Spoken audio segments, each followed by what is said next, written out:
Her role as joint patron of the Jockey Club. Queen Camilla will present the trophy to the winning owner, jockey and trainer of the Queen Mother Champion steeplechase. Earlier this morning, a flurry of snow fell on the famous racecourse before thousands of spectators descended on Prestbury Park. Those are the latest headlines for now. More from me in half an hour. For the very latest GB News direct to your smartphone, sign up to News Alerts by scanning the QR code or go to gbnews.com/alerts.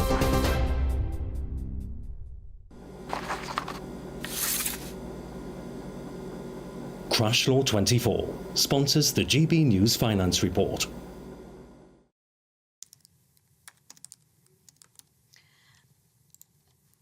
And these are the latest snapshots of today's markets. The pound buying you $1.2949 and €1.1887. The price of gold is £2,250 and 93 pence per ounce, and the FTSE 100 is at 8,530 points. Crash Law 24 sponsors the GB News Finance Report. The latest GB News travel. Cumbria looks like an extra 10 to 15 minutes each way on the A66 at the Walcop turn-off. This is on the side between Appleby and Kirby Stephen in the roadworks. Derbyshire back open with the M1 north near Chesterfield, closed during the morning peak, but there are still two lanes closed. Junctions 28 Alfreton to 29 at Chesterfield could have been diverting earlier via Newark. It's backed up on the A46. The M5 south, a lorry fire here near Hells Owen, again earlier on this morning. One lane remains closed. Junction 3 with queues approaching from 2 at Oldbury. And in Oxford, you might experience a delay on the A34 going north to the M40 at Bicester, where there's a broken down vehicle blocking one of the lanes. That's the latest. You can stay up to date throughout the day by visiting our website, gbnews.com. Hi, I'm Michelle Dewberry, and my show is your opportunity to cut through all the noise and dive in headfirst to some robust debates. Ideas clash. Situation, isn't it? Because the failure is you're deliberately avoiding my point. Nothing's held back. And if you think this is the end of it, wait for more. And we do not shy away from the difficult stuff. Sometimes I want to shake people and say, if only you understood. So join me on Jubes & Co weeknights at 6 p.m, only on GB News, Britain's news channel. Exciting news. Every Friday, my Patrick Christie's Tonight Show is going to have a twist to it. We're welcoming some special guests. You. That's right, on Fridays I'm going to be doing my show in front of a live studio audience, because this show is about you and what you have to say. It's going to be the same big debates, same big topics, same big opinions, but every Friday night at 9 p.m. you are invited to come on down to Patrick Christie's Tonight to be a part of the action. Only on GB News, the People's Channel, Britain's news channel. The royal family is an enduring symbol of tradition, unity and pride for Britain. At GB News, we celebrate what makes this country great. In our new royal newsletter series, you can join me, Cameron Walker, for Inside the Palace, an exclusive look every week that takes you beyond the gates and brings you the very latest from those at the heart of the monarchy. Never miss a royal moment again. Sign up now. Go to gbnews.com/royal newsletter and get the latest straight to your inbox. Join me, Camilla Tominey, for a frank and honest discussion with those in power that cuts through the spin and gets to the heart of the issues shaping our nation. You haven't confirmed that you want to stand as leader, but you haven't ruled it out either. This report basically says that he's not fit to stand trial. Is he indecisive? Incompetent? I deliver the dose of reality Westminster needs. That's the Camilla Tominey Show at 9:30 every Sunday on GB News, the People's Channel, Britain's news channel.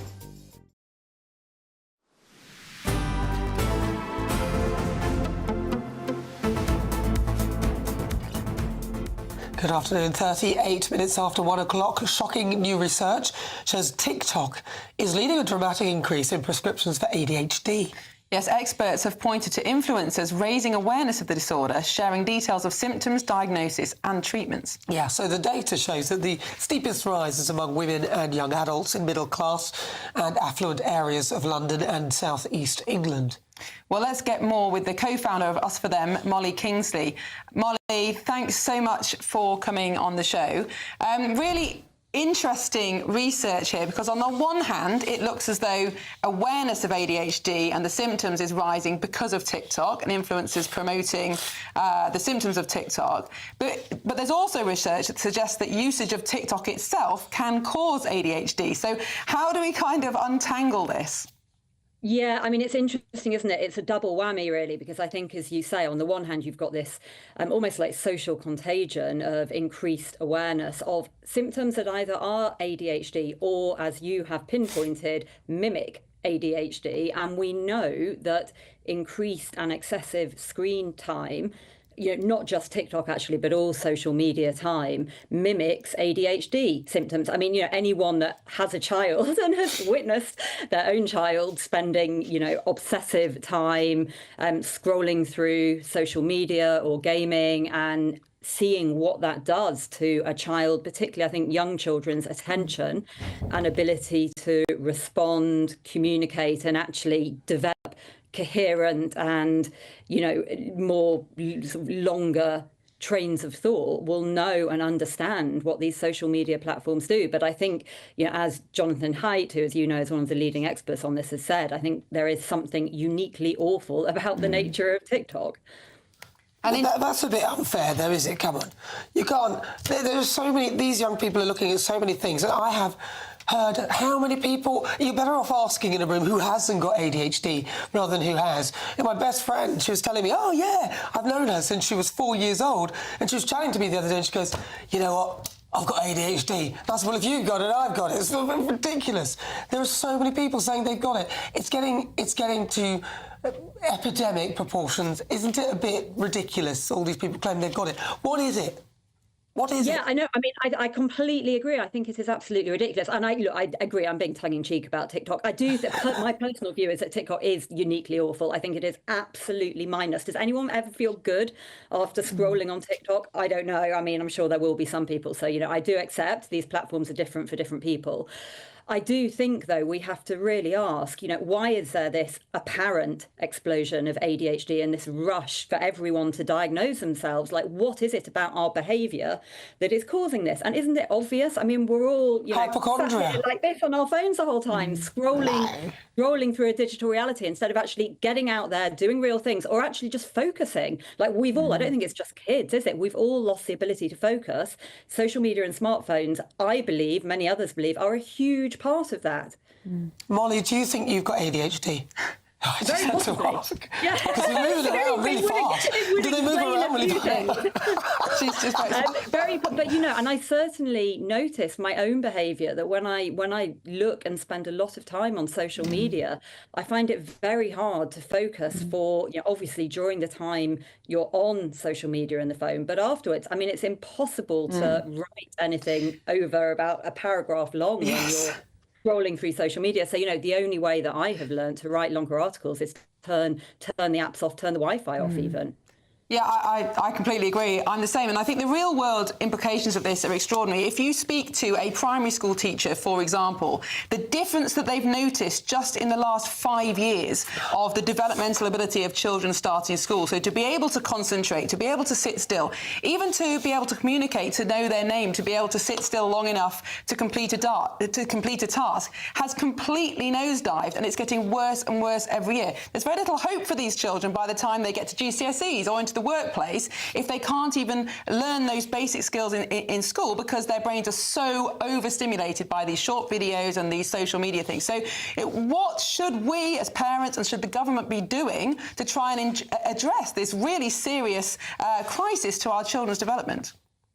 I think we just need to not give our kids smartphones. I think it's that simple. I think all this pootling around the edges of the Online Safety Act, I know it's well-intentioned, and I know there's a separate conversation about content, the regulation of content for adults, for children, whether we should be doing that. Personally, I think the less we can regulate online content, the better, accepting that there are some categories of very pernicious content which shouldn't be out there at all, particularly for kids.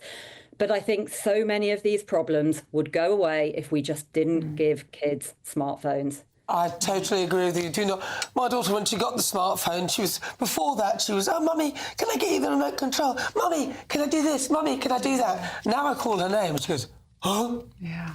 And the problem is it's everywhere. So yeah, absolutely, it's everywhere. We're having this battle, and my kids at primary school, and we're having a battle with our school at the moment about the school bus, because our kids don't have iPads, but when they get a little bit older, they get school-issued iPads, and of course that introduces the same array of problems. So the slightly older, still primary kids, but slightly older primary kids all have the iPads, and what it's done on the school bus, which can be up to an hour, maybe even 2 hours each day, is no kids read anymore. Yeah. Instead, Molly, but I think it's a little bit unfair as well, because my sister, her kids live in Singapore, and in Singapore, everybody has to have a certain level of iPad, and they're used as educational tools, and they are used in a way that the children learn how to use the iPad. So when her kids came to stay with us, they did a video with it, which they edited of us all, and they all understood how to use GarageBand and all the other things, and they created a video with music and everything.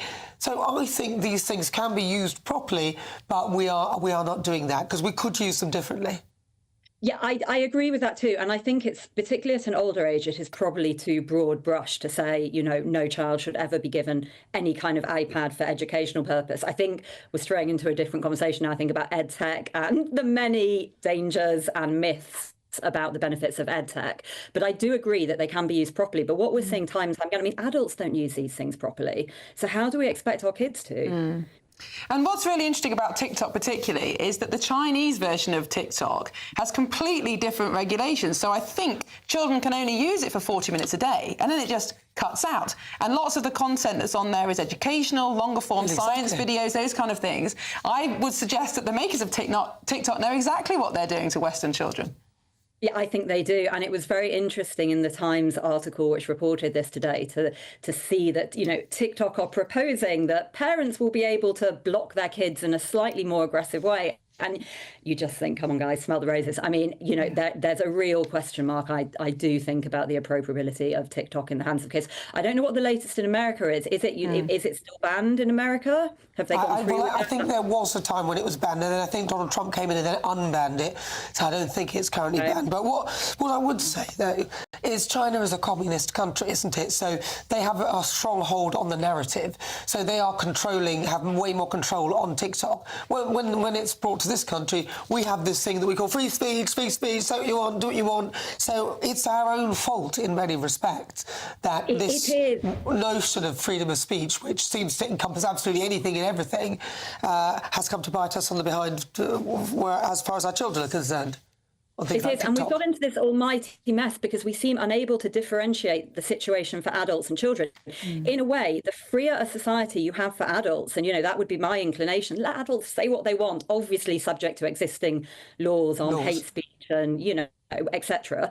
But the stronger a free speech paradigm you have for adults, the more guardrails you need for children. And we seem unable to differentiate that here. And anytime anyone suggests imposing restrictions on what children can see and do, we say, oh, free speech, we must have free speech. And I think that's a very difficult concept when it means children are seeing unrestricted and often quite hideous content in their pockets.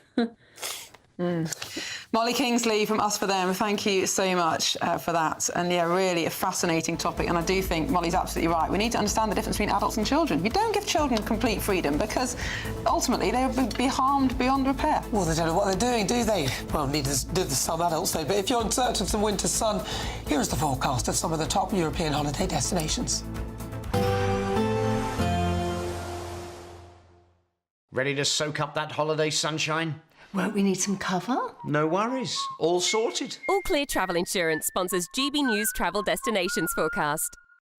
We have more unsettled weather to come across western parts of the Med through the next few days. There's some heavy, thundery rain pushing into parts of Portugal, including Madeira, also affecting Gibraltar, and heavy rain feeding into northern parts of Italy too. Further east, though, higher pressure here means it's that bit drier and there'll be a good deal of sunshine too. We also have heat wave conditions building here. Temperatures for some will rise to around 5 to 15 degrees above average. See you later.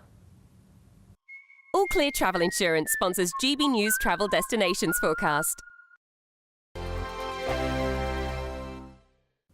Hello, welcome to your latest weather update from the Met Office here on GB News. A chilly one out there today. The wind's coming down from the north, bringing a bit of sunshine, but also quite a few showers, which will have some sleet, a bit of snow, and some hail mixed in as well. High pressure is moving in from the north, but the winds are coming down from the North Sea, and these weather fronts are providing quite a few showers, some across southernmost counties, bit of sleet and snow for a time over the hills, and these showers coming into eastern Scotland, northern England, down towards the Midlands. They will have some hail, sleet and a bit of snow mixed in as well. By this afternoon, chiefly, there will be of rain as temperatures pick up to 7 or 8 degrees Celsius, but it feels a lot colder than that because of that brisk wind. Much of Wales, Northern Ireland, Western Scotland, dry and fine, and we'll have some sunny spells here. And further east, the showers will tend to fade overnight, but certainly still some coming in across the Northern Isles, down through Aberdeenshire, snow on the hills here during the evening time. And wherever we've got these showers coming in, as temperatures drop overnight, it could turn quite icy. A fine evening, though, generally across Northern Ireland, and not too many showers across the southwest, but showers will continue over parts of the Midlands and eastern England well into the evening time. So again, here, as temperatures fall, it could turn a little bit icy through the night, and something to be aware of first thing on Thursday morning. The showers will tend to ease for the Midlands, so turning drier here. Any showers across Wales also tending to fade away. Large, clear spells across southwest Scotland, Northern Ireland, meaning temperatures will drop well below freezing in rural spots. Close to freezing in most towns and cities, and certainly again feeling chilly with the winds coming in from the North Sea. So these showers making for potentially icy conditions first thing in the morning. Again, mostly of rain, a bit of sleet, some hail, but still a little bit of snow is possible at times, particularly over the hills as the showers feed in during Thursday. Many western areas dry with some sunny intervals, but everywhere feeling chilly. In the GB Newsroom, we bring you the news as it happens. With our team of dedicated journalists across the UK. We're ready to keep you up to date with what's happening every half an hour, every single day. Bulletins here on GB News, the People's Channel, Britain's news channel. I'm Christopher Hope. From pop stars to politicians, I'll interview anybody in a pub who's got a political opinion. Join me every Friday on Spotify, Apple Podcasts, YouTube or gbnews.com, or wherever you get your podcasts. This is GB News, the People's Channel. We're proud to be GB News, the People's Channel. And as you know, we always love to hear your views. Now, there's a new way of getting in touch with us at gbnews.com/your say. By commenting, you can be part of a live conversation and join our GB News community. You can even talk to me, Bev Turner, or any of the members of the GB News family.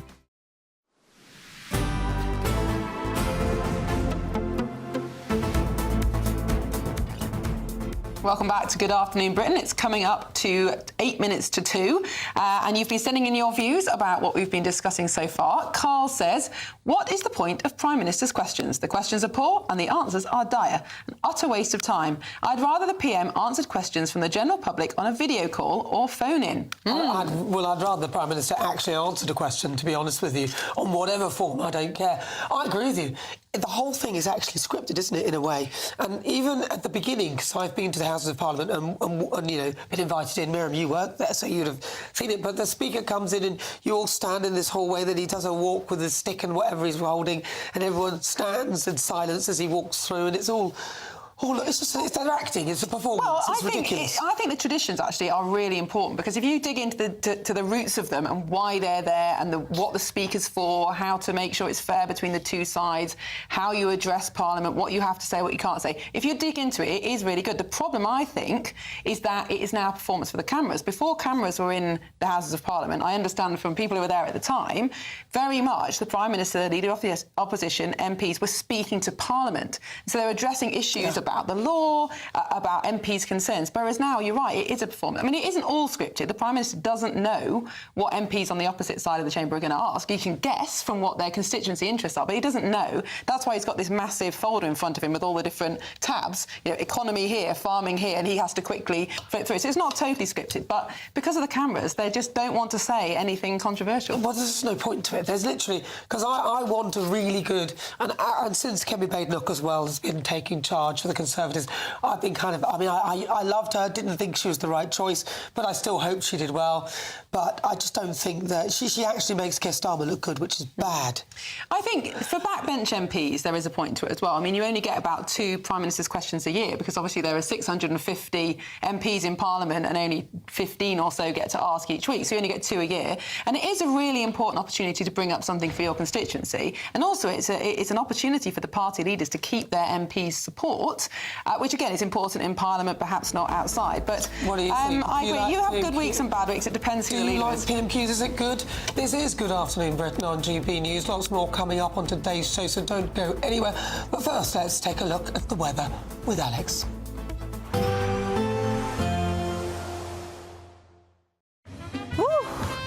A chilly start will give way to a lovely, warm afternoon. Boxed heat pumps, sponsors of weather on GB News.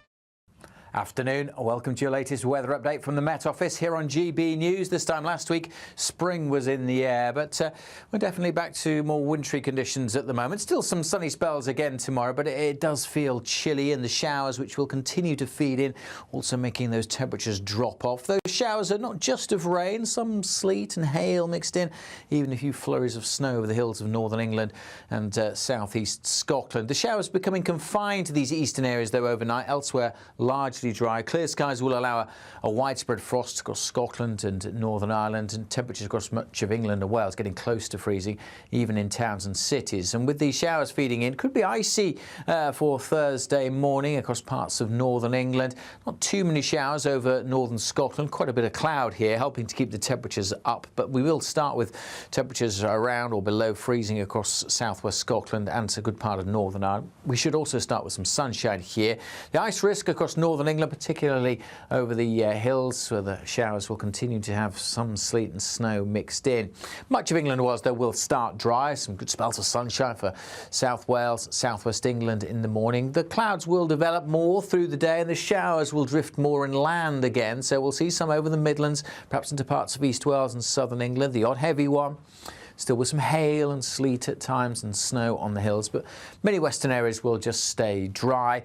Going to be chilly though, 6 or 7 Celsius, particularly in the east with a brisk breeze. The wind's not as strong as today, but still a noticeable wind chill here.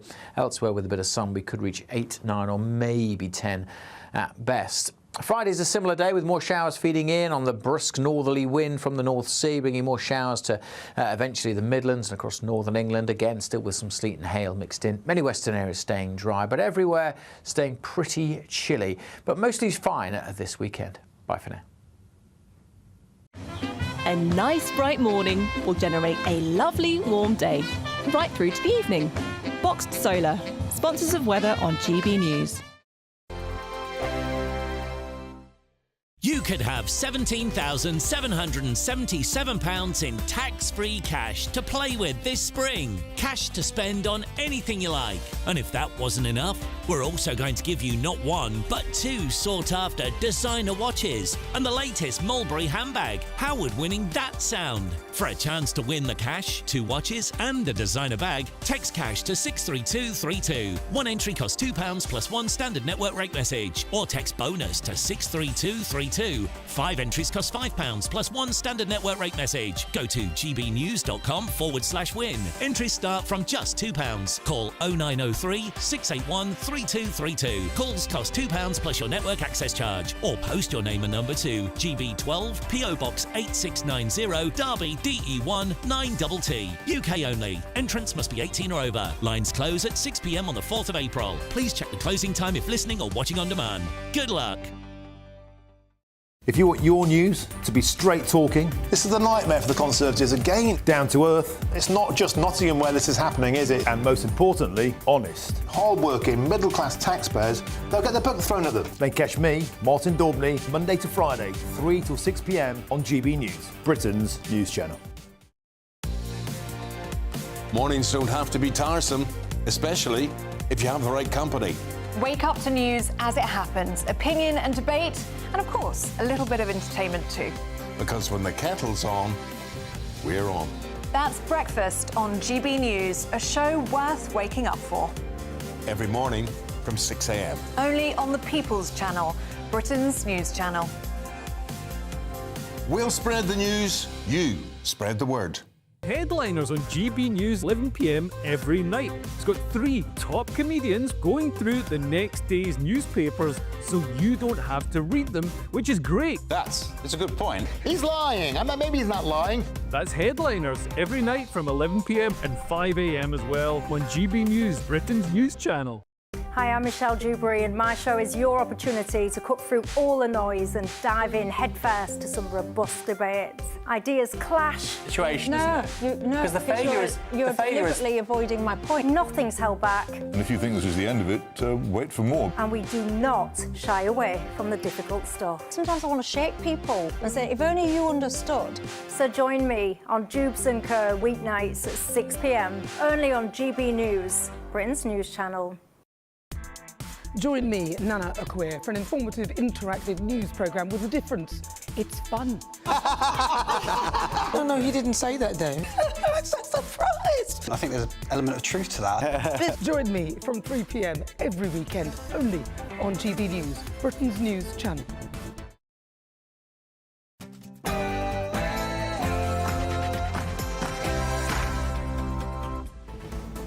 Good afternoon, Britain. It's 2 o'clock on Wednesday, the 12th of March. I'm Nana Akwe. And I'm Miriam Cates. Well, Sir Keir Starmer and Kemi Badenoch have clashed over the economy during PMQs, and the Prime Minister says the UK will keep all options on the table to respond to Donald Trump's decision to impose tariffs on steel and aluminium imports. We'll have the latest. Are we on the cusp of peace in Ukraine? Donald Trump challenges Vladimir Putin to tango and asks a ceasefire deal that has already been agreed with the Ukrainians. It comes as Russia launches a fresh wave of blistering strikes overnight. We'll be hearing from our security editor. And it's day 2 of the Cheltenham Festival, known as Style Wednesday. It used to be Ladies' Day, and we've sent Jack Carson to soak in the atmosphere. Jack, how's it going there?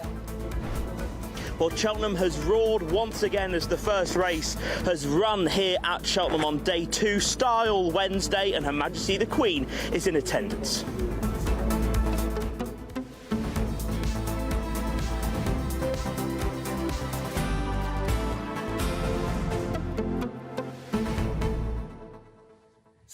Wednesday, lovely, yes. It used to be Ladies' Day. Yes. And apparently they renamed it to encourage people to use recycled outfits rather than to buy new fashion. But I'm not sure how changing the name. So. That's kind of a ruse, so they could sort of be more diverse with the notion of it, and also maybe more inclusive and bring men in on the action as well. Well, apparently there is a Best Dressed Man award now, so maybe we need to get Jack to try and find the Best Dressed Man. Yes. I'd love to see how you can wear a hat that's more interesting as a bloke. Anyway. Yeah, the men don't necessarily wear the hat. So that lady, there was a lady on earlier who had a hat on that she'd made herself. It was like a big red sort of thing like this. Then it had things coming off the sides of it and everything. And we were just wondering how she could actually see where she was going. She made it herself. And apparently it's windy, so maybe she'll take off. But anyway, it did look very interesting. impressive. Like rotate like a sort of helicopter thing. Well, listen, send us your thoughts and your comments to gbnews.com/your say. But first, let's get your latest headlines with Tatiana Sanchez.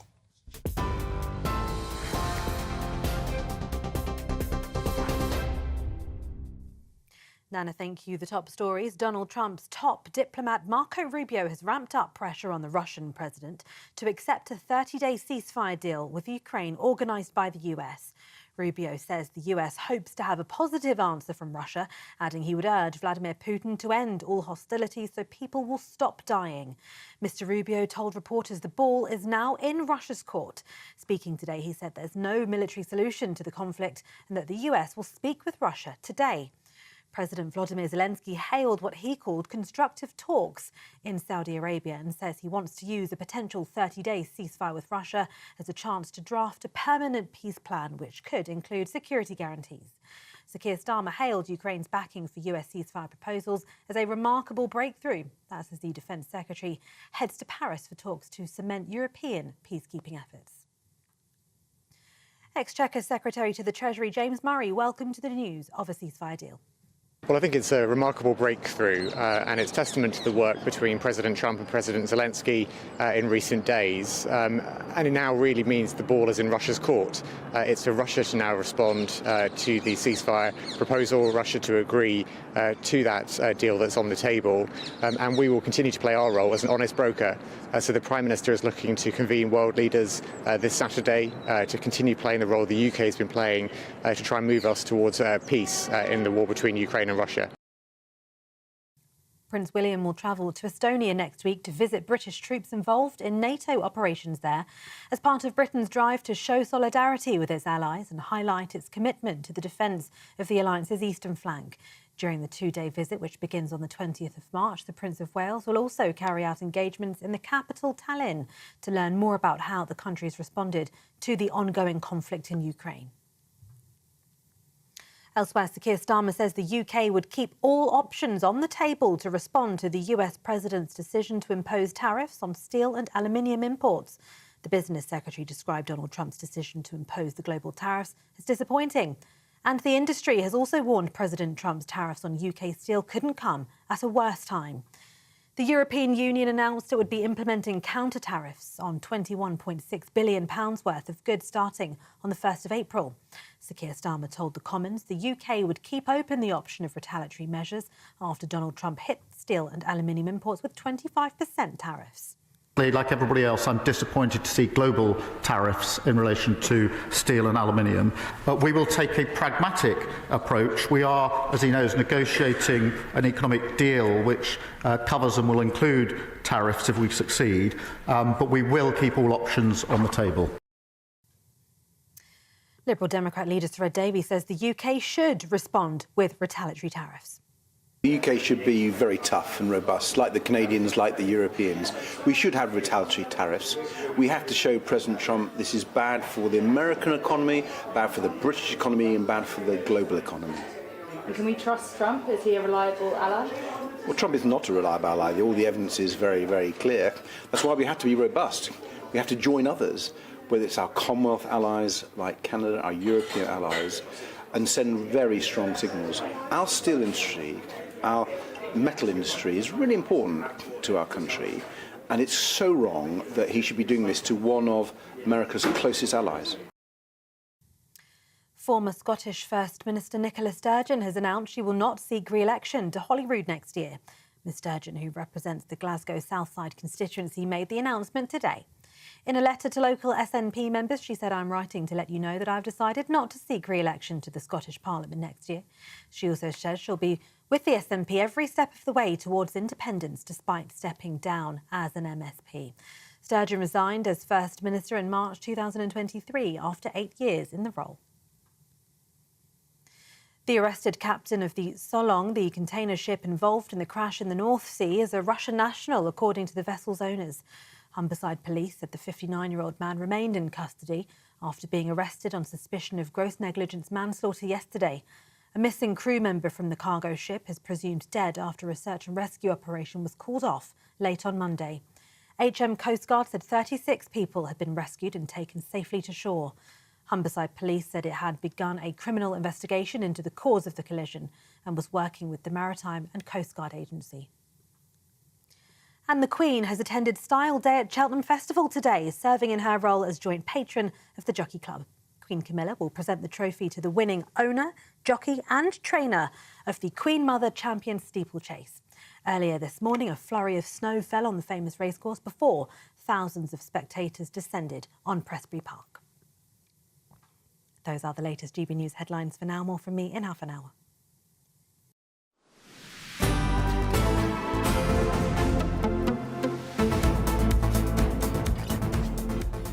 Welcome back. Well, the UK has not been spared in Donald Trump's tariff war, as the American president has slapped a 25% tariff on all steel and aluminium exports to the US. Here's what Sir Keir Starmer had to say on the issue at Prime Minister's questions earlier today. On the question of tariffs, obviously, like everybody else, I'm disappointed to see global tariffs in relation to steel and aluminium. But we will take a pragmatic approach. We are, as he knows, negotiating an economic deal which covers and will include tariffs if we succeed. But we will keep all options on the table. So, for its part, the British steel industry has responded with dismay, saying that the levy couldn't come at a worse time. Well, we're now joined in the studio by our political editor, Chris Hope. Chris, this is getting a lot more attention now. Of course, when Trump was fighting his election campaign, there was talk of tariffs. A lot of people said he wouldn't really go that far. But the worst has happened as far as the British steel industry is concerned. It has indeed. I mean, 25% tariffs on steel and aluminium is a disaster. The European Union has reacted with £22 billion worth of tariffs on their exports to America from the 1st of April. The UK is on the very sort of knife edge of what to do here. They clearly don't want to damage relations with the US, covering all sorts of other areas, and they're seeking a wider economic agreement, not necessarily a full trade deal. And that's why you heard there from Sir Keir Starmer as Prime Minister. He was saying that he's disappointed to see global tariffs in relation to steel and aluminium. He didn't say UK tariffs, and that will be disappointing, I think, to the industry here. He's trying to say, I condemn all tariffs, but he won't talk about the ones here, and that's because he's trying to be on best terms with Donald Trump because of the wider issues. I think that was a hard pill to swallow, I think, for the steel and aluminium industry here. Now, of course, from the US position, you can understand this. I mean, there is a huge oversupply of steel globally. I think the oversupply of steel is many, many times more than the UK's use of it each and every year. Trump wants to rebuild the American steel industry. So, as far as he's concerned, what's he doing wrong? I mean, tariffs is but what happens to tariffs is where else they go. They're moving markets already. They're prompted shares to fall rapidly in America. Lots of Americans invest directly in shares. Their pensions are tied up in it.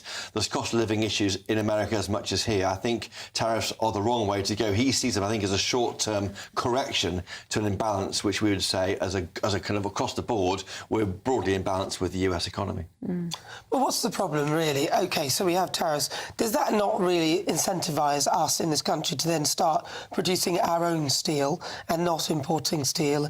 Why that takes a long time to start, Nana. And the problem we're closing it down, aren't we? Yeah, we are closing down. That's a whole net zero discussion, isn't it?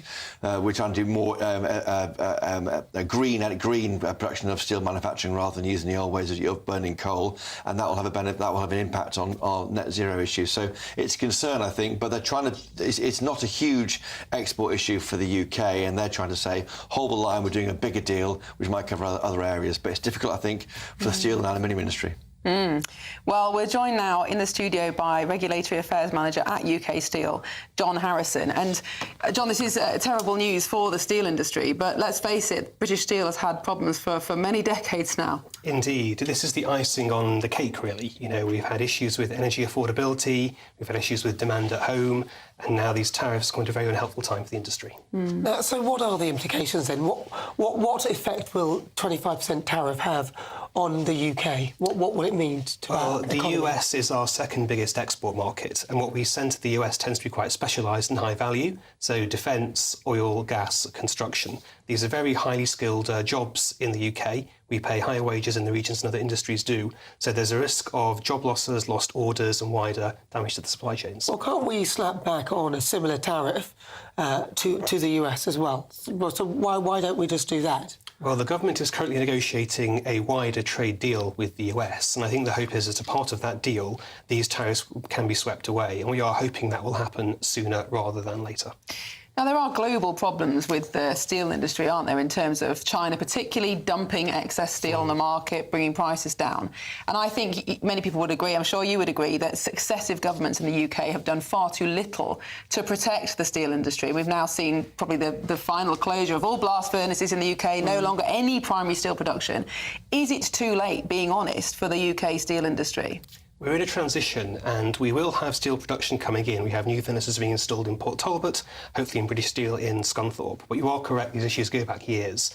We have a steel strategy that the government is producing at the moment, and that will cover, we hope, the broad swathe of issues that you talk about. But tariffs are a more short-term thing now, so we do need action from the government within the next few weeks to help mitigate some of the circumstances. But the steel production that we have here are not, they're supposed to be the electric arc furnaces that can't really deal with virgin steel. So why years ago, because I can remember we used to have, when I used to work on Bid Up TV, we used to, I just said them back in the day, and we used to sell Viner's steel, and Sheffield was the home of steel. That wasn't even that long ago. Yes. 20-something years ago, we were still known for our steel. Yes. So why don't we start to try and reinvest and start doing something to build that industry back up? Well, there is the £2.5 billion from the government, and Tata Steel has got £500 million for investment in new furnaces. British Steel are doing likewise. Other members are actually investing as well. But there is now a demand worldwide for greener steel, and electric arc furnace production is lower carbon. So with our high energy mix of renewables too, that should make our steel more competitive in the future and more attractive to customers. Now, you mentioned that some of the export products that we send to the US are actually very high value, they're very bespoke. Yes. They're already very expensive. Is there a chance, is there a hope that the buyers of these products will actually just swallow the difference rather than trying to start up their own bespoke manufacture, which could take years and cost billions of pounds? It's a good point. Some may take the hit and do that. The risk is that, as you say, they might decide to start doing new supply chains. They might start to pivot away over the longer term. In the short term, you're quite correct. If it's a captive market, that will probably have to happen if they want that product. But we're thinking about 1 year, 2 years, 5 years down the line. Do you not think this demonstrates how weak we are as a nation now? That we'll be so affected by changes and tariffs, we don't really produce anything much anymore. Do you think it really does show us that we are really, it's very sad, I think. Well, we're still producing millions of tonnes of steel a year, as I said, some very high value and specialised. And the fact that we are negotiating with the US government on a wider trade deal, I think does show the strength that we have there. Well, hopefully it's going to be successful, and we do hope that this tariff issue won't be around for that long if that's the case. I think Trump might just go, oh, did I say that? Oh, just like he did with the thing with Zelensky, calling him a dictator. I don't know. I think restoring his industrial base and people that voted for that is pretty important. But I suppose, you know, I used to be an MP that represented a steel area. Indeed. And seeing the reduction in the number of jobs and the uncertainty that is still hanging over that steelworks is, as Nana said, very sad. But you know, perhaps this is the catalyst to kickstart the government into actually having a strategy, because the security implications of not having our own steel industry are quite clear. It's absolute madness. It's absolutely correct. So I mentioned the steel strategy before. You know, we are actively as UK Steel engaged in that process, and we're hoping that all those key issues, you know, carbon, energy, procurement, trade in the future will be covered, and this will hopefully act as a kickstarter for that process to continue at pace. Well, John, thank you so much. John Harrison from UK Steel, and we'll be following the developments as they progress. Let's hope we can save British Steel. It's such an important industry. OK, thank you very much, John. 16 minutes after 2 o'clock. Now, if you want to make your spring spectacular, our latest Great British Giveaway could be your thing. It's a chance to win £17,777 in tax-free cash, but that's not all. You'll also win not one, but 2 sought-after designer watches and a designer bag. Want to look and feel apart this spring? Here's all the details you need. You could have £17,777 in tax-free cash to play with this spring. Cash to spend on anything you like. And if that wasn't enough, we're also going to give you not one, but 2 sought-after designer watches and the latest Mulberry handbag. How would winning that sound? Oh my God, that's brilliant news.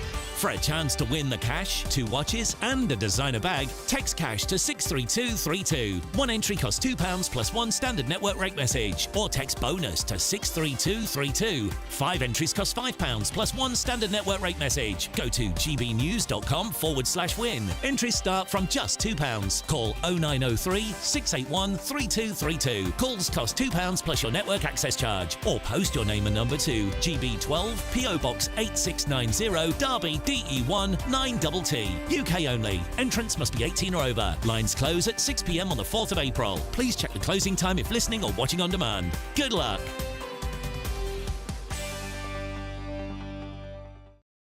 Good luck indeed. This is Good Afternoon Britain on GB News. Lots more coming up on today's show. We're live at Cheltenham Racecourse as Style Wednesday, formerly Ladies' Day, gets underway. Don't go anywhere.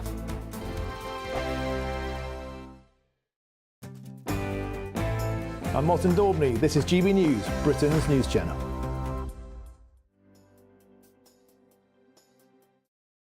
If you want your news to be straight talking, This is the nightmare for the Conservatives again. down to earth, It's not just Nottingham where this is happening, is it? and most importantly, honest, Hard-working, middle-class taxpayers, they'll get their book thrown at them. then catch me, Martin Daubney, Monday to Friday, 3 till 6 p.m. on GB News, Britain's news channel.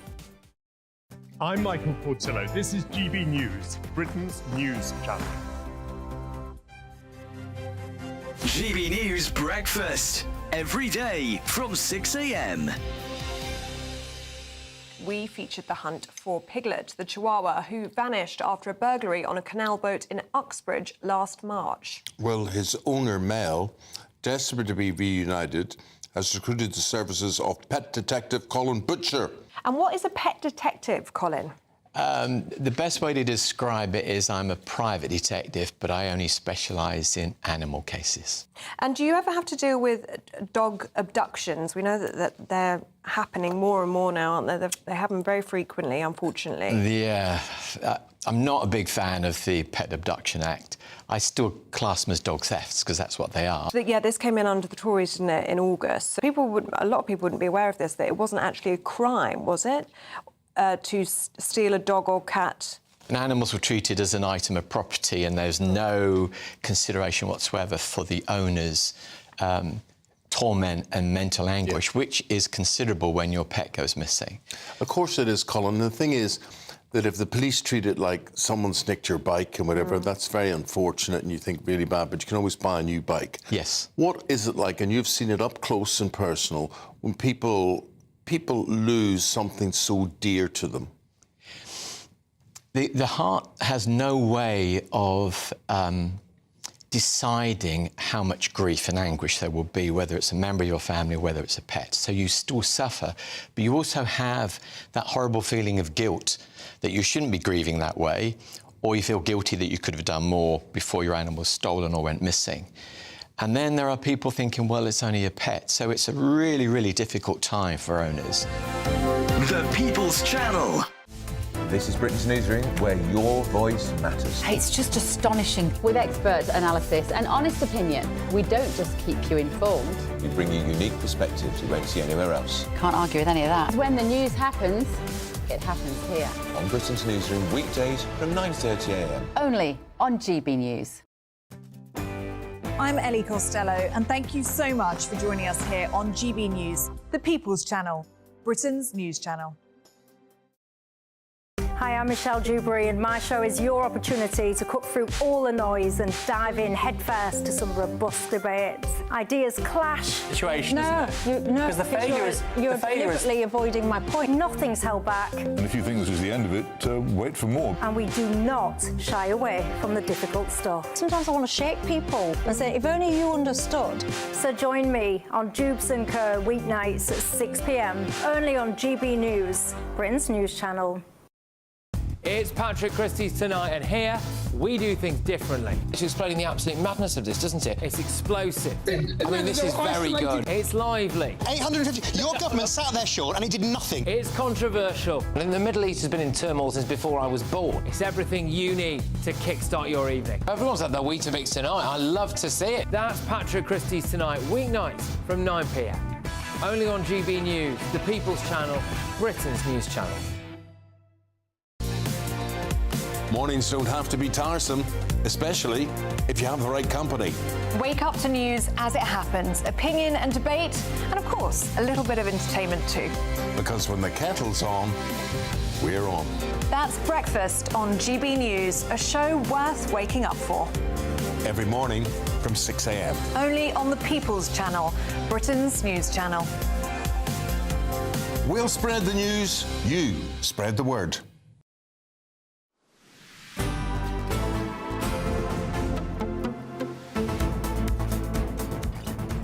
Welcome back to Good Afternoon Britain on GB News. And it's day 2 of the Cheltenham Festival, and racegoers are wrapped up warm, enjoying the racing, a drink and a flutter. Let's cross back to Jack Carson, who is in Cheltenham now. Jack, have you had any luck on the races so far? No, so I never trust myself. No, that's the problem. I never trust myself. I usually just go off just a random name that seems to take my fancy, but there's been no real names that have stood out for me. There's one name for the 4 o'clock, which is Captain Guinness, because Captain Guinness won last year. It was a shock that Captain Guinness won last year, but in the 4 o'clock, the Queen Mother Champion Chase, that's the big race, the premier race, the highlight race really today, that 4 o'clock. Captain Guinness running again. Not the odds, not the bookies' favourite by any means, but was a surprise last year, so maybe can do it a second year in a row. But the race course today has got the very special guest of Her Majesty the Queen, Queen Camilla, who arrived just a short while ago. She arrived in a tailored dress, a very what looked like to be quite a thick tailored dress. You need it to be with this very cold weather we've got today, with a burgundy leather handbag and a faux fur rimmed hat as well. The Queen is, of course, one of the joint patrons of the Jockey Club, along with His Majesty the King. They've been they were honorary members, now joint patrons, have been for over a year now. But recently, just at the start of this month, Queen Camilla was announced as the British Racing School's royal patron as well. That's based on the outskirts of Newmarket in Suffolk, and enabling a lot of young people to try and be able to get into horse racing, pursue that as a career. We know the Queen is very passionate about that, passionate about horses as well. We know that she's taken over much of the day-to-day running of what were Queen Elizabeth II's stables. So that interest in horses remains, and I'm sure she's having a lovely time here on Style Wednesday, also accompanied by other members of the royal family as well. Zara Tindall and Princess Eugenie here as well with their partners, all sharing the theme of Burgundy today and wrapping up warm equally because of this cold weather. Surprising snow here overnight at Cheltenham, a centimetre of snow. We believe that's the first time we've had a centimetre of snow overnight since 1974, we believe. It was quite the snowstorm this morning, but as soon as it came, it went just as quickly. It was quite extraordinary, and the racing ground said to be good to soft, so perfect for racing. There were some concerns just really at the fact that how heavy the snow was, whether we might have a problem with the races later today, but that's certainly not been the case. And so Style Wednesday has been able to kick off in fantastic fashion. We have seen some fantastic fashion indeed. Plenty of wonderful hats, a lot better than mine. We spoke to a few people who had come dressed up for Style Wednesday. Here's what they told us. Loving the orange tie today. Thank you. Yeah, I was dressed by my wife, so and I'm colourblind, so yeah. How are we feeling about today, day 2 at Cheltenham? Is it your first day? Were you here yesterday? No, we were here yesterday. Woke up to snow. Wow, yeah, we didn't really expect that, but yeah, no, absolutely fantastic. A lovely day yesterday, and we're gonna enjoy it. It's gonna be dry for the rest of the day, right? Talk us through the fashion today. Thank you. So the hat is by Lisa von Horlen, and they're all local brands. The kimono's by Claire Haggis, again, both local brands to Cheltenham. I'm from Cheltenham, so. Okay, good. There you go. So lots of people sporting all kinds of different fashions, some choosing some local brands. We saw a lady earlier who had made her own hat. That gentleman just letting his wife dress him. I think that's always an easier option. But that 4 o'clock, the Queen Mother Champion Chase, that's the big race today. And Her Majesty the Queen will present the trophy to the winning owner, jockey and training of that steeplechase a little bit later on this afternoon. And lots of people here enjoying the excitement of Cheltenham on day 2. Jack Carson, thank you very much. He's there at Cheltenham. Somebody just got in touch, so I just had to read this one. It's from Rory. He said, Nana, if Keir Starmer was a horse, would he be a winner at Cheltenham? Would he be a winner, in your view? I don't know. Depends who the competition was, doesn't it? Well, I could just say now he wouldn't be. Not in my view, he wouldn't be. Right, well, lots of you have been getting in touch throughout the show. What do we got? We've got on armed forces. Ian has asked, if Argentina invaded the Falklands right now, could the UK still come to their defence successfully? Would we even try? That is a great question. We wouldn't be able to, because we haven't got... Remember that time we were meant to send a ship, but we didn't have the people to put on the ships? Yes, not all our ships can be put to sea because of lack of sailors or something. Yeah. I mean, it's a good question. And also politically, I mean, times have changed a lot. Even if we had the defence capability, would there be public support for putting our forces in harm's way? I don't think so, and but again, we haven't really got the patriotism, I think, in this country even anymore, because people see how our veterans are treated, and also, even if you wave the British flag, some people will start to call you a racist. So I don't, it's disappointing. Yeah, I think the Times reported on a poll a couple of weeks ago that showed only 11% of Gen Z would be willing to fight for the country. So, I mean, in a time of war, perhaps that would change, but not very promising. No, they're more likely to react if you take away their iPad. But Alex says it's great to see Queen Camilla at Cheltenham. I thought I'd struggle to see her as a queen, but she stepped up fantastically. She has, hasn't she? I think that's true. And especially if you think what they've been through since Charles was crowned, obviously his illness, Princess Kate's illness, the whole Meghan and Harry debacle. I mean, it's a lot to... She's had a lot to contend with, hasn't she? Yeah, they all have. And on Cheltenham races, Alice says it's Ladies' Day. End off, and we've earned the right to have Ladies' Day. I mean, yeah, I just don't understand this thing where people change names, or they try and apply moral pressure to people to do sustainable outfits. I mean, it's just ridiculous. It's supposed to be the kind of highlight of the racing calendar. People are supposed to dress up and spend money on their outfits. Exactly. Just, you know, that's the point of it. Yeah, they have to weave that in somehow, don't they? If it's not DEI, it's some other form of net zero or some other form of environmental saviorism. And I just think, look, leave it. Just leave it alone. I'm with you on that. People coming in on Trump's tariffs as well. Adrian says Sir Keir Starmer needs to be nicer to Nigel Farage and reform. Then Donald might remove the tariffs. I think actually Keir Starmer needs to have a word with his Foreign Secretary and tell him to apologise in public, properly, and everybody else. I mean, at least Peter Mandelson did his little apology, didn't he? Yes, that's true. I'm not sure that Farage has the influence with the Trump team that he says he has. You don't think so? I don't know. We'll see. I mean, Elon Musk famously went off him, didn't he? But I think Trump is a lot more pragmatic than people give him credit for, and he's not oblivious to the fact that Lammy and others insulted him in the past. Of course he's not. So did JD Vance. Yeah, but JD Vance is somebody who has come into the fold and who is with him and who's done good things. I mean, these people on the peripheries who don't actually know anything about him, who were just, and they were still spouting, even sort of, they were even saying little things here and there, even when he was in power. And it's like, yeah, but Trump's very transactional, isn't he? If he wants a deal, if he wants to cooperate with the UK, he will, regardless of what they've said in the past. Nah, that doesn't mean he'll like them. He's thin-skinned. He's transactional, but he's also thin-skinned.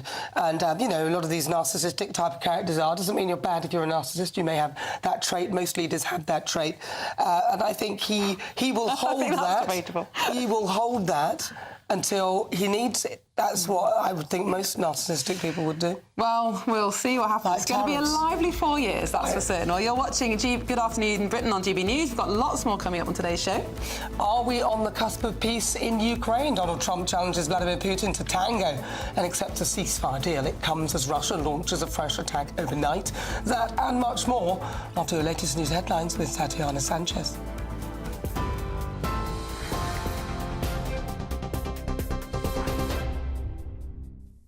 Nana, thank you. The top stories. Donald Trump's top diplomat, Marco Rubio, has ramped up pressure on the Russian president to accept a 30-day ceasefire deal with Ukraine organised by the US. Mr. Rubio told reporters the ball is now in Russia's court. Speaking today, he said there's no military solution to the conflict and that the US will speak with Russia today. President Zelensky hailed what he called constructive talks and says he wants to use a potential 30-day ceasefire with Russia as a chance to draft a permanent peace plan which could include security guarantees. Sir Keir Starmer hailed Ukraine's backing for US ceasefire proposals as a remarkable breakthrough as the Defence Secretary heads to Paris for talks to cement European peacekeeping efforts. Sir Keir Starmer says the UK would keep all options on the table to respond to the US President's decision to impose tariffs on steel and aluminium imports. The Business Secretary described Donald Trump's decision to impose the global tariffs as disappointing.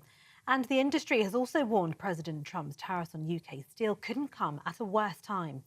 The European Union announced it would be implementing counter-tariffs on £21.6 billion worth of goods starting on the 1st of April. And the Queen has been attending Style Day at Cheltenham Festival today, serving in her role as joint patron of the Jockey Club. Queen Camilla will present the trophy to the winning owner, jockey and trainer of the Queen Mother Champion Steeplechase. Earlier this morning, a flurry of snow fell on the famous racecourse before thousands of spectators descended on Prestbury Park. And those are the latest headlines. For now, Katie Bowen has your next update. For the very latest GB News direct to your smartphone, sign up to News Alerts by scanning the QR code or go to gbnews.com/alerts.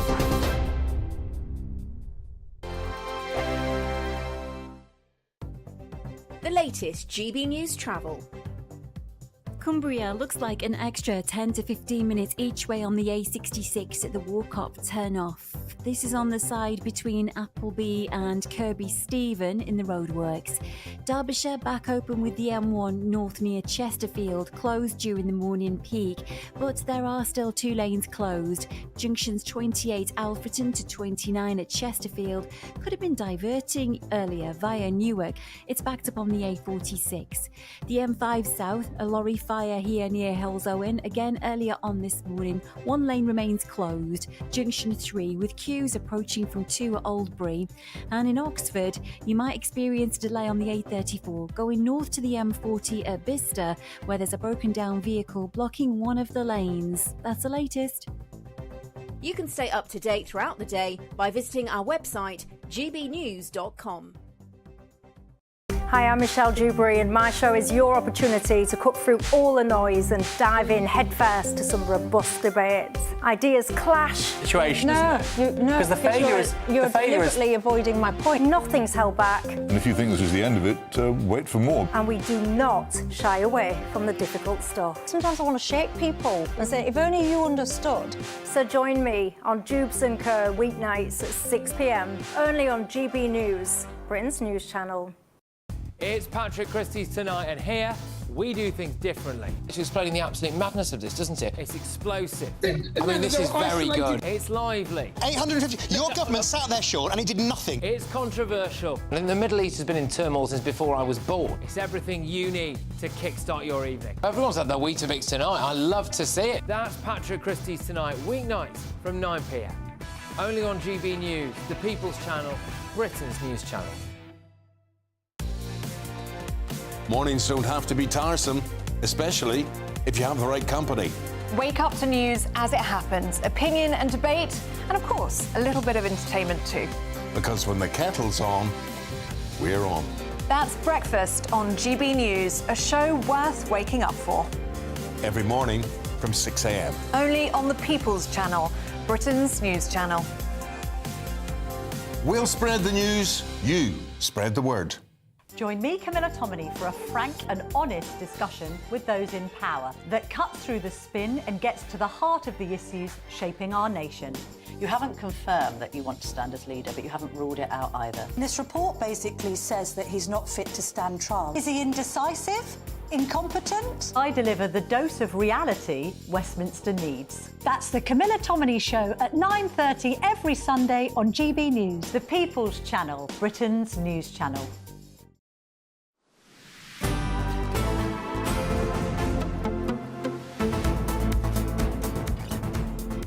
Welcome back to Good Afternoon Britain. It's 2:35. And are we on the cusp of peace in Ukraine? Well, President Donald Trump has challenged Vladimir Putin to tango and accept a ceasefire deal that has already been agreed with the Ukrainians. Now, it followed what are being considered as successful talks between the US Secretary of State Marco Rubio and President Zelensky's Chief of Staff Andriy Yermak in Saudi Arabia yesterday. Take this offer now to the Russians. And we hope that they'll say yes, to peace. The ball's now in their court. And but again, the president's objective here is, number one, above everything else, he wants the war to end. And I think today Ukraine has taken a concrete step in that regard. We hope the Russians will reciprocate. Well, Donald Trump also gave his reaction to the talks, hinting that he could speak to Vladimir Putin as early as this week. Get the Russians to agree? I'll talk to Vladimir Putin, yeah. When will I you want to talk get, to him? look, that's the other, it takes two to tango, as they say, right? So hopefully he'll also agree, and I really think that would be 75% of the way. The rest is getting it documented and, you know, negotiating land positions, etc. So you'll talk to him this week about the deal? I think so, yeah. Well, this comes as Russia launched a fresh wave of blistering strikes on Ukraine overnight, casting doubt on Vladimir Putin's willingness to accept Donald Trump's demands. Well, let's get the thoughts now of former British Army spokesperson Major Michael Shearer. Michael, thank you so much for joining us. Are you hopeful at the prospect of these talks and a potential ceasefire? Well, I mean, I'm delighted that something is shifting, but I did say on Nana's show a couple of Saturdays ago that I thought that Donald Trump and Putin were probably going to be at loggerheads at some stage because they're speaking about two different things. And I did mention that as far as Putin is concerned, he's talking about dissolving entirely the sovereignty of Ukraine. Trump is talking about territory, and they are very, very different things. We haven't seen Putin move 1 inch from his demands that basically he takes command of Ukraine and basically turns it into southern Russia. So I think in the very near future, we're going to see the clash of the titans once they realize that they're speaking about different things. Look, there's nothing wrong with Donald Trump, though, deciding to sort of try and negotiate this deal with Zelensky and also Putin, to bring Putin to the table. Are his tactics, in your view, the right kind of tactics to be forcing Vladimir Putin's hand to the table like this? Well, look, anything that works, Nana, I will be for. These are strange times that we live in, but we haven't got him to the table yet. You know, there's going to be a chat very shortly, and I think that that Donald Trump will quickly realize that Putin isn't going to give ground at all. I mean, what you've got to understand is that what is motivating Donald Trump? Well, he tells you it's peace. And that could well be true. Another motivator, though, are the rare earth minerals, 70% of which, there or thereabout, is in the Donbass area and its surroundings, most of which is currently under Russian hands. So there is going to be a little bit of friction coming, I think, quite soon.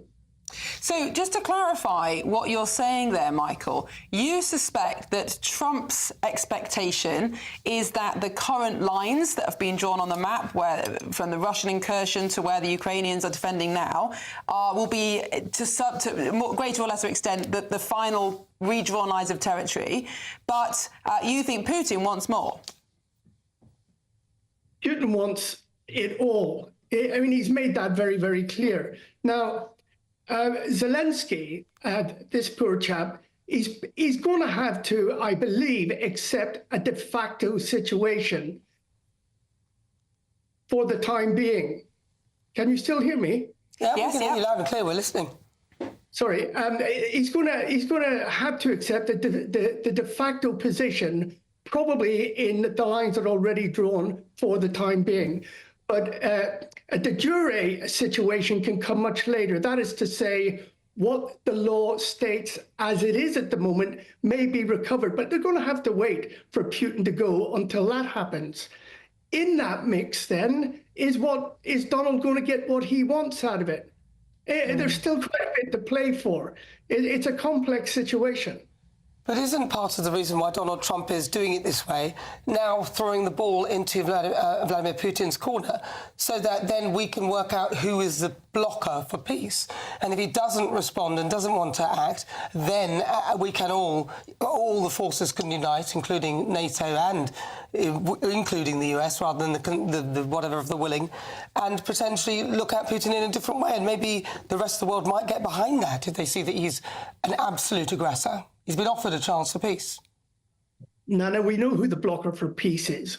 We know who invaded Ukraine. We know who that is. Look, over the last 106 years, there's the longest period that Russia, in between invading and being aggressive to other countries, is 18 years.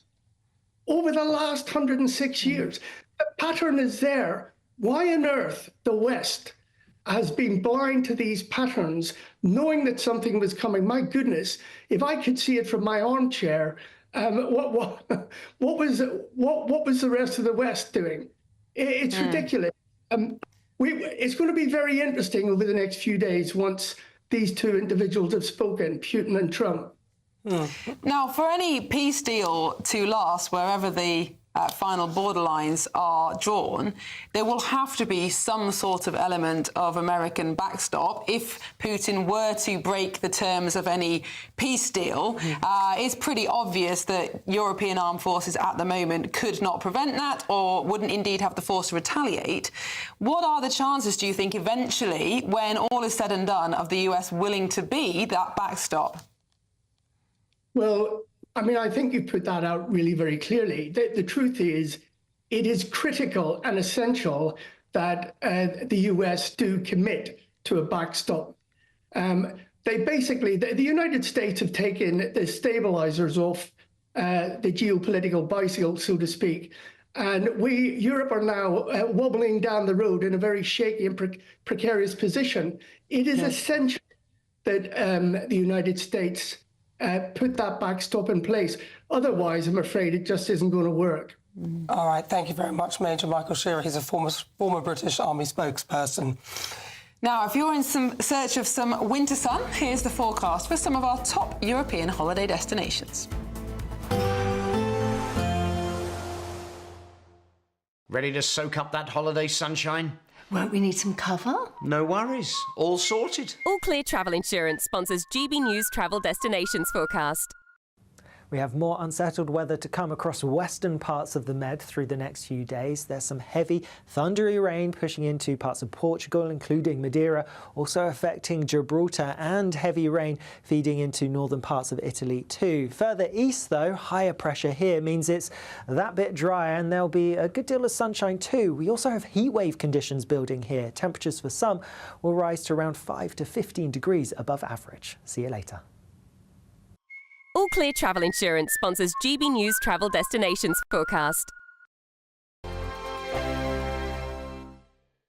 Hello, welcome to your latest weather update from the Met Office here on GB News. A chilly one out there today. The wind's coming down from the north, bringing a bit of sunshine, but also quite a few showers, which will have some sleet, a bit of snow, and some hail mixed in as well. High pressure is moving in from the north, but the winds are coming down from the North Sea, and these weather fronts are providing quite a few showers, some across southernmost counties, bit of sleet and snow for a time over the hills, and these showers coming into eastern Scotland, northern England, down towards the Midlands. They will have some hail, sleet and a bit of snow mixed in as well. By this afternoon, chiefly, there will be of rain as temperatures pick up to 7 or 8 degrees Celsius, but it feels a lot colder than that because of that brisk wind. Much of Wales, Northern Ireland, Western Scotland, dry and fine, and we'll have some sunny spells here. And further east, the showers will tend to fade overnight, but certainly still some coming in across the Northern Isles, down through Aberdeenshire, snow on the hills here during the evening time. And wherever we've got these showers coming in, as temperatures drop overnight,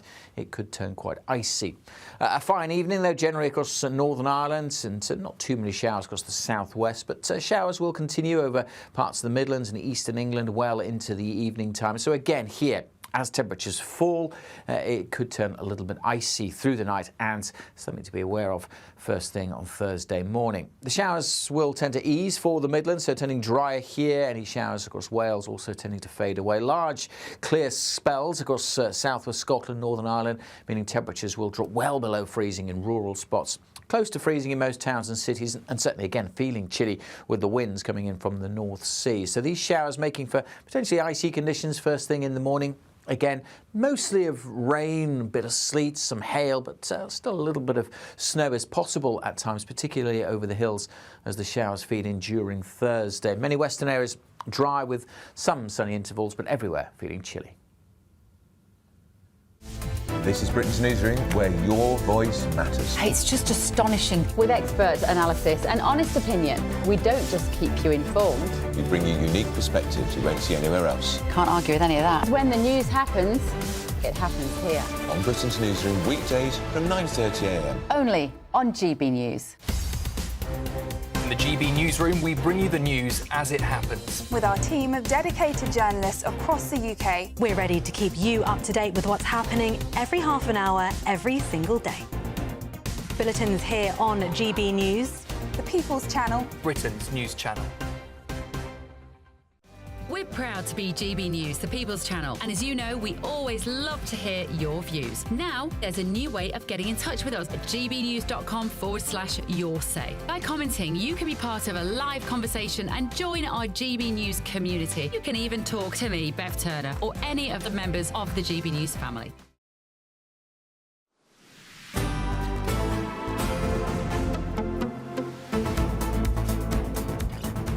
Welcome back. It's 13 minutes to 3. Now, as you will have seen this week from lots of coverage on GB News, triple killer Carl Clifford has received a whole life sentence for brutally killing his ex-girlfriend Louise Hunt and her sister Hannah with a crossbow, as well as stabbing their mother Carol. The crime has appalled the nation. Yeah, absolutely awful. Now, John Hunt and his surviving daughter Amy Hunt attended court yesterday but were unable to face the killer, who did not appear in court. And we're joined now by someone who very sadly had a similar experience to John Hunt a decade ago. Because in 2014, Nick Gazzard's 23-year-old daughter, Holly, was repeatedly stabbed to death by her ex-boyfriend outside her hair salon in Gloucester. And since then, her father, Nick, has set up the Holly Gazzard Trust, working tirelessly to raise money and reduce domestic violence. And he joins us now. Nick, thank you very much for joining us this afternoon. And it must have been very hard watching the coverage of the Carl Clifford case this week. Did it bring back, tragic memories for you? How have you kind of responded to it?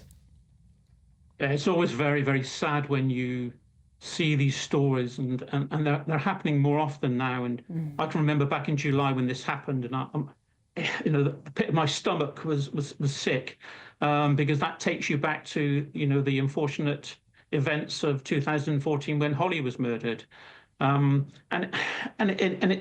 it puts it into perspective life, really, in the sense that, one day someone can make a decision and take your life away from you. But not only your life, all those people that are left behind suffer as well. So the trial that's happened over the last week or so, I'm really pleased that the whole life order was laid down to this chap. And hopefully that will give John and the remaining daughter a little bit of peace. But you never get over these things. You just have to learn to live with them in a different way. And of course, your daughter's killer was, again, a similar situation where somebody who she had stopped seeing because of his behaviour and because she wanted to get out of the relationship. And then again, we see this sort of behaviour. And then, of course, he brutally murdered her, which is awful. Did you get to see your killer, your daughter's killer, in court?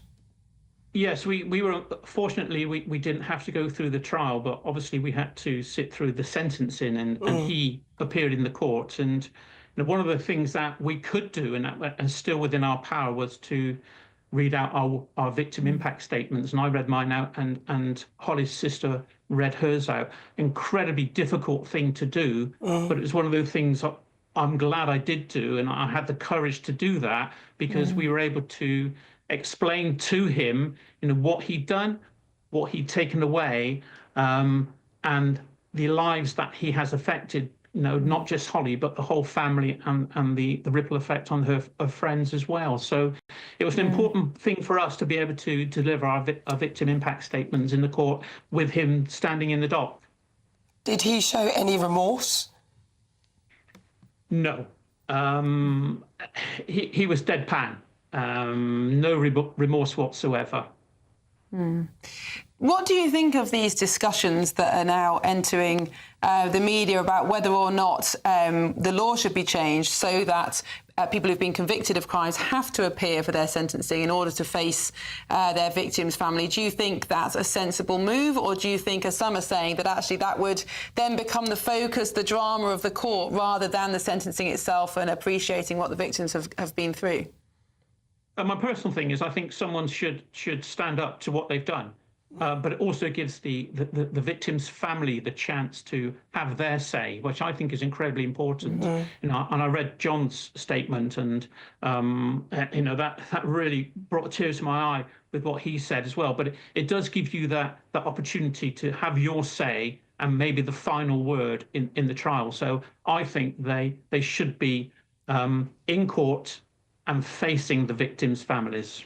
Can I ask you this? Do you think, for crimes such as these, where you know who the person's absolutely, definitely done it, there was no chance of getting it wrong, do you think that we need to revisit capital punishment?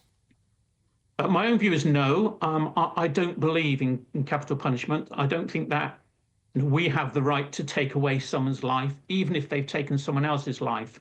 What I do believe in is that anyone who takes someone else's life should have a whole life sentence, and they should spend the rest of their lives in jail. But the money but the money that's spent on these people in jail could be put to something, a better use. That's just my view. But even after what you've been through, it's amazing that you don't feel that way. It could do, but I firmly believe that I don't think you have the right to take someone else's life, because if you do, then are you any better than what they've done? So I believe that it should be a whole life sentence, and they then have to face up to what they've done for the rest of their life. Sometimes taking their life away can be quite easy. Now, Nick, you mentioned earlier on that these kind of crimes, very sadly, domestic abuse, serious violence against women, are on the rise. Can you think of a particular reason for that? Is there anything we need to be doing as a society to address these young men who clearly can't cope in the normal way with rejection or normal relationship breakup and are taking it out in such an appalling and criminal way? Yeah, well, there is no silver bullet to this. You know, it's a national event now, violence against women and girls, and the government has pledged to halve that in 10 years, which is a huge task. Personally, I think we need to do more work in schools. We need to educate particularly young men about what it is to be a young man, how to deal with rejection, how to have a safe relationship, a healthy relationship, because they don't get a lot of that information. You know, we do a lot of work in schools in our area, and we're going further afield, but still lots of schools don't deliver that in schools. Well, listen, I think that's Nick, I would love to get you onto my show one Saturday afternoon if you do have time, or Sunday, to hear your story and your thoughts. But we are running out of time. Thank you very much. That is Nick Gazzard. That's awful, isn't it? A very brave man. Used his story so well. I say bring back the death penalty. See you tomorrow on Good Afternoon Britain. Thanks for watching. Martin's up next.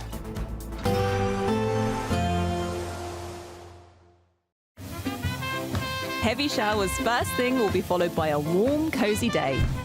Boxed Boilers, sponsors of weather on GB News.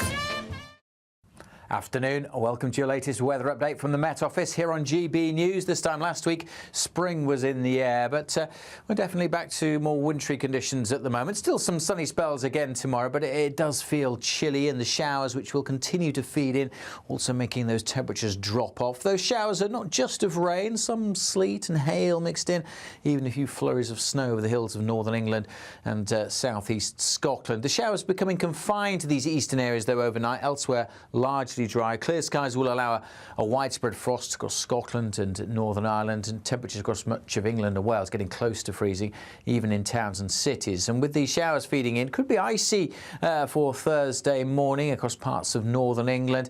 Not too many showers over northern Scotland. Quite a bit of cloud here, helping to keep the temperatures up. But we will start with temperatures around or below freezing across southwest Scotland and a good part of Northern Ireland. We should also start with some sunshine here.